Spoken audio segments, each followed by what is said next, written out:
Shalom, family. Shalom to everybody in the chat. We're just going to give it a few minutes before getting started. Hope everybody is doing well. Wow. So we're going to talk briefly about Trump having his rally in Tulsa, Oklahoma on Juneteenth, which we know is a deliberate act. But there is a way we can counteract him. Okay.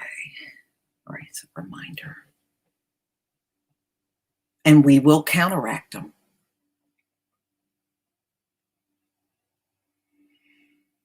All right.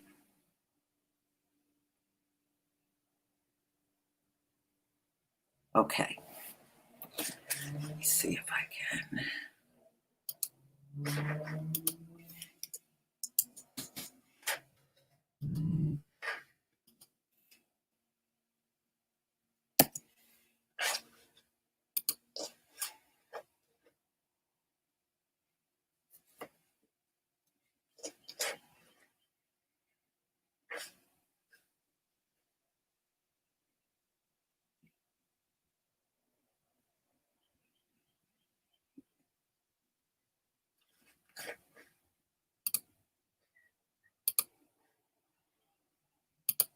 Okay.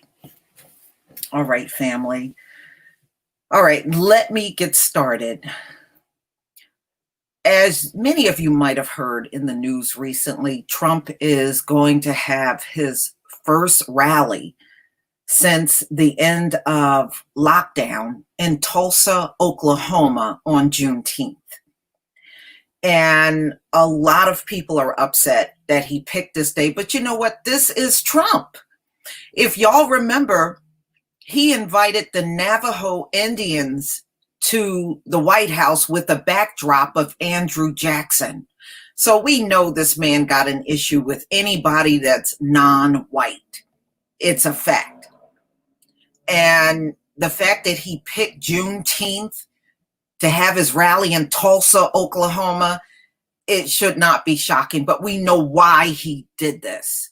He knows what Juneteenth is, and no one should be fooled by that. So this is what I'm asking each and every one of you that believe. If you don't believe, that's fine. You don't have to do anything. But what I'm calling for is a special prayer for Trump in his rally on Juneteenth, which is the 19th of this month. Prayers are being answered swiftly these days. I know mine are. So prayers are being answered swiftly. So we can counteract this, whether he likes it or not. And that's what I'm requesting that we do.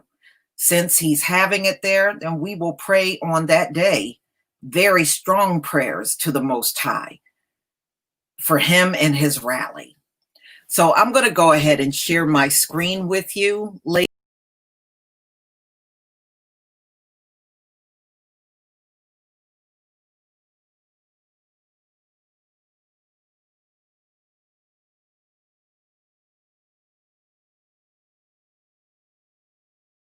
I'm going to share my screen with you. Sorry about that.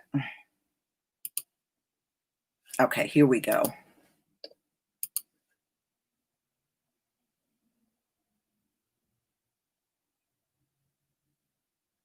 All right, give me a 1 if you can see my screen.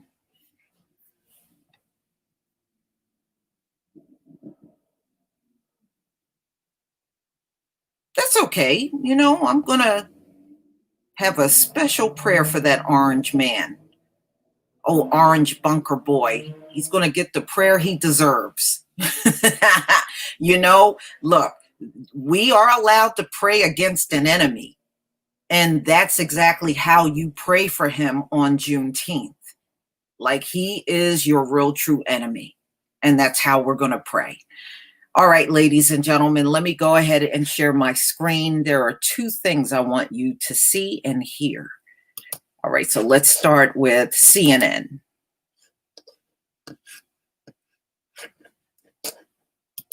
It is our duty to fight for our freedom. It is our duty to fight for our freedom. At a rally of black activists in Tulsa, Oklahoma, noticeable tension over President Trump's upcoming visit to the city, where next week he'll stage his first political rally in months. Protesters are anxious about the date Trump chose for the rally, June 19th, known as Juneteenth, the day which marks the end of slavery in the U.S. Just knowing the comments that he makes and how he speaks to people, I just don't see it being very positive, especially not for our community. But Senator Kamala Harris, a leading contender to be Joe Biden's running mate, is decidedly more blunt, tweeting, "This isn't just a wink to white supremacists, he's throwing them a welcome home party." The White House staunchly defending the president's choice of Tulsa and that date. His press secretary saying African Americans are, quote, very near and dear to his heart, and he wants to highlight what he's done for them. It's a meaningful day to him, and it's a day where he wants to share some of the progress that's been made as we look forward and more that needs to be done. But tonight, Tulsa is also reeling from the kinds of racial tensions that the president has been known to stoke. A city police major being blistered by the mayor and black leaders for his comment on a radio show this week about the rates of police shooting African Americans in Tulsa. We're shooting African Americans about 24% less than we probably ought to be based on the crimes being committed. The major then refused to apologize. Speaking to CNN, Travis Yates said that he meant that systemic racism in policing doesn't exist, but he said he recognized racism does exist and calls it our, quote, sin nature. He also said that he stands by his comments and added he was just quoting research. And last week, Tulsa police were criticized when they arrested a black teenager and handcuffed another for jaywalking on a street that had no sidewalks. Putting handcuffs on my all he was doing was jaywalking. We just want to talk with him. Does he have anything? Then he had to act a fool like that. It all comes against the backdrop of a horrible moment in history that Tulsa has never recovered from. In 1921, a white mob massacred hundreds of black residents of Tulsa, torched several businesses and homes in a successful African-American community. The terrifying attack depicted in the HBO series Watchmen. One local African-American leader believes Trump's rally will stunt Tulsa's progress in recovering from the 1921 massacre and the recent tensions. I'm sure the president's going to say something that's going to be divisive. This is just a throw cold water on all the things we were trying to do, and put a halt to the momentum that's going. All right, What does Juneteenth mean to so we can't be surprised that this is the kind of thing that Trump would do. This is the nature of Trump. This is how he's been since he's been in office. He's always stoking the flames. And of course, you always got the people defending everything he does. Now, another thing that I came across last night, ladies and gentlemen, Trump recently had a round table. And then when I looked at who was at the round table, it was a round table full of black coons and Trump talking about the racism and the current things that are going on in America. Those folks don't speak for us. And it is time for us to openly reject these table of coons. I even saw an article maybe like a week ago. He was even thinking about bringing Candace Owens to the White House to talk race relations. She don't speak for us. Pastor Scott don't speak for us. Ben Carson don't speak for us. But see, these are the black people that he can tolerate talking to. We reject all of those people. And talking to them, we are never going to get out of this situation that we're in. Those are the kind of people that are content with being oppressed. So they have nothing but good things to say about their oppression. We don't want that. That is not what we want at all. But see, that's the problem. That's why I laugh when people say, well, since the Democrats did you wrong, why not go to the Republicans? Because see, the Republicans are all about coons. And any black person they want in the forefront got to be a coon. They won't accept you any other way. And therefore, since that's the only black person you want, why the fuck would I want to come and join you? Get the hell out of here. But that's all they will tolerate is a coon. So if you are the type that will challenge Trump, he don't want that kind of black person around him. Absolutely not. That's not what he wants. Okay. No, we absolutely reject anything those folks come to Washington to say on the behalf of the black community. They are not to speak for us ever. Okay. Candace go there will be set back 100 years after she gets finished. Now, this Candace just tried to raise funds on GoFundMe for a racist. Okay, so never forget that. She went out on GoFundMe to raise money for a white supremacist. This is why I'm telling you, the bed wench ain't no good. She is no good. It doesn't matter if she's a current bed wench or one from the past. They have nothing but venom for their own people. That's how they all act and conduct themselves. They have nothing but straight up venom for their own people. It doesn't matter who they are. All right, I'm going to share my screen one more time. There's another piece of audio that I want you to listen to. You know what? I don't need to share for this. Hold on. Let me see if I can play the audio. Let's see here.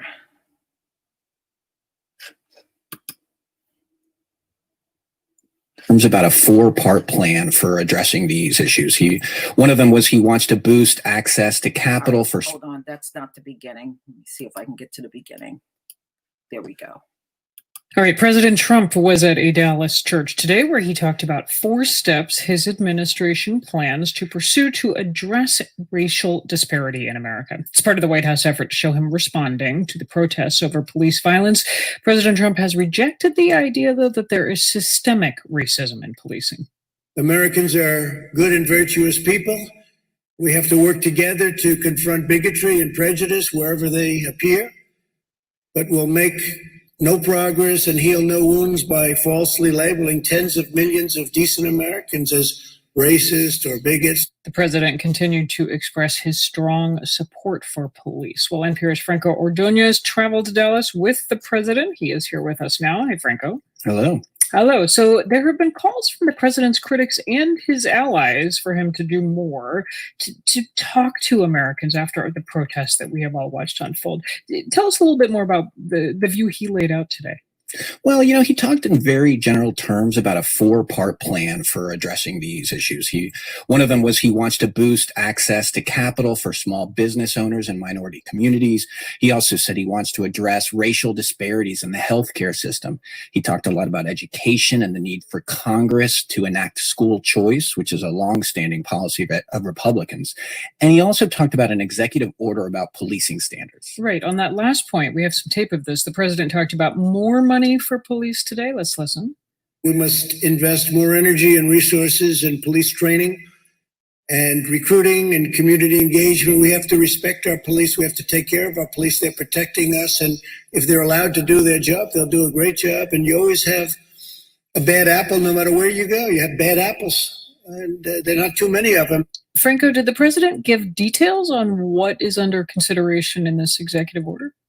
Well, he did say that the plan will deal with what he called professional standards for use of force and de-escalation tactics.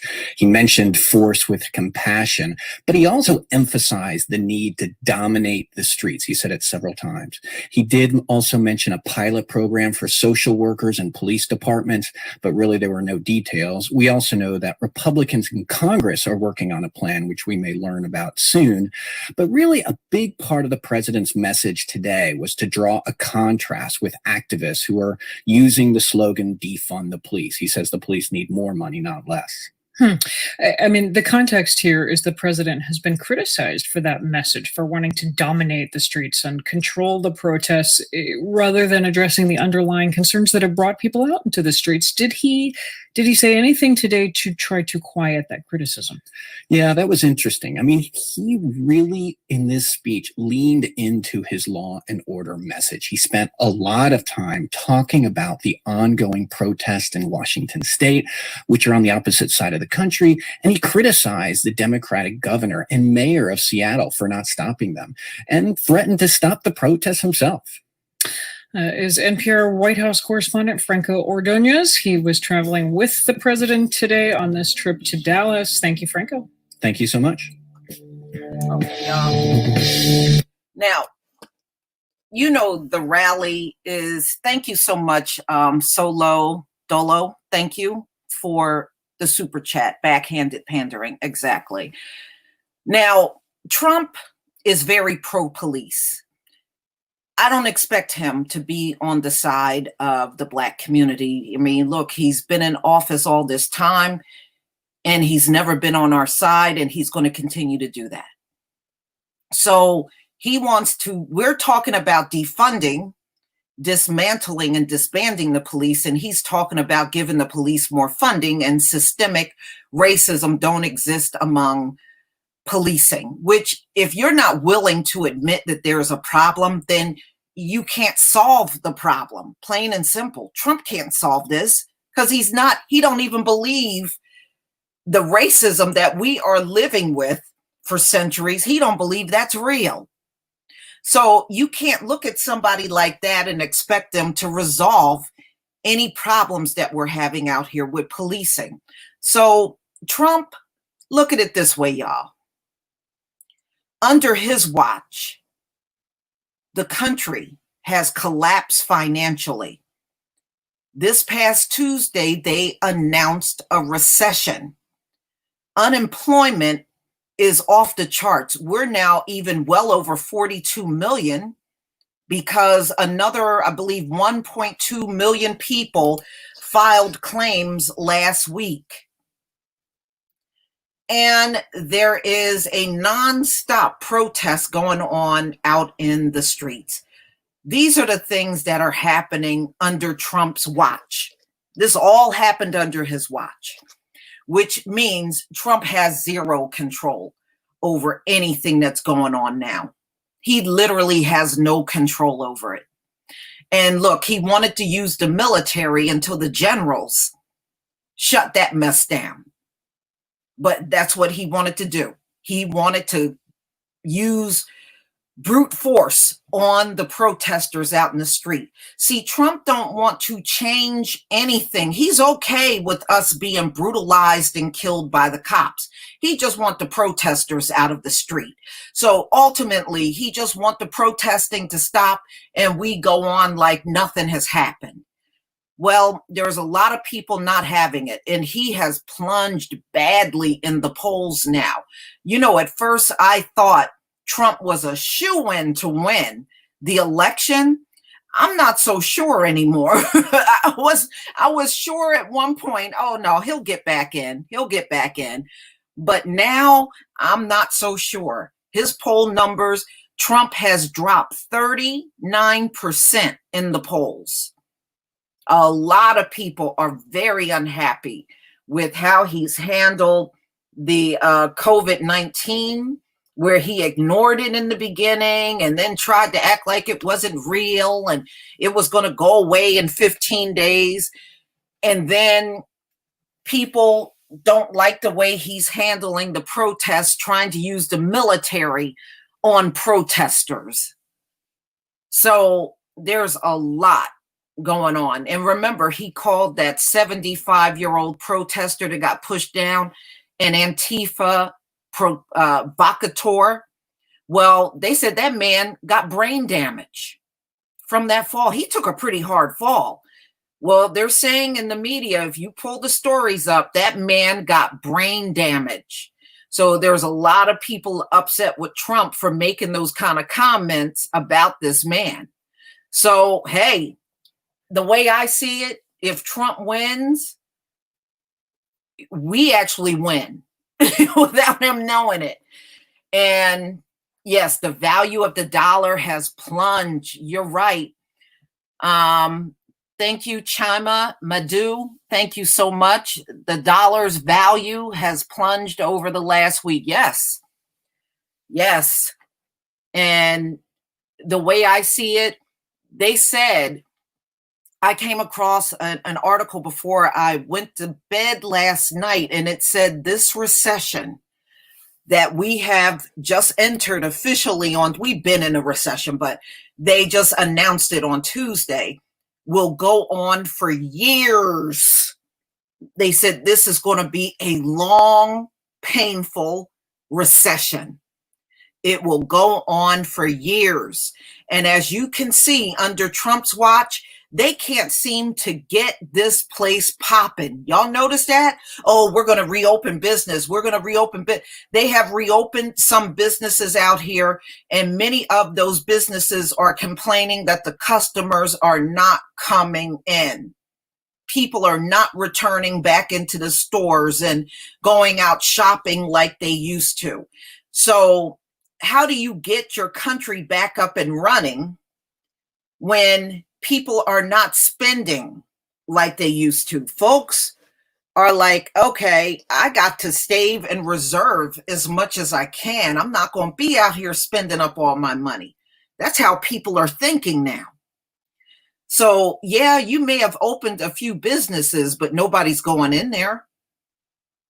So North Carolina is talking about reclosing because so much COVID is rising. The southern states are really getting a big hit.